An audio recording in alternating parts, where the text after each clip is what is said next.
Hi everyone, in front of me I've got VIVO V21 and let me share with you how to show or hide the caller ID on this device.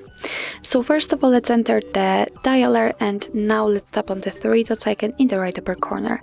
Now let's enter the settings and pick calling accounts. Let's tap on the SIM card you've got currently inserted and tap on additional settings. As you can see, I've got some problems with my card, but no worries. As you can see, on the very first position we've got the caller ID, so let's tap on it, and here we've got three different options from which we can choose. So right now we've got network default, but we can set also hide number or show the number. So let me pick, for example, hide number, and as you can see immediately right under the caller ID we've got the information that from now on the number will be hidden in outgoing calls.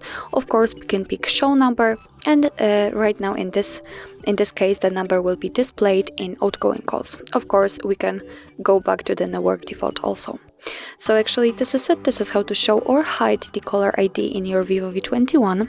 Thank you so much for watching. I hope that this video was helpful, and if it was, please hit the subscribe button and leave the thumbs up.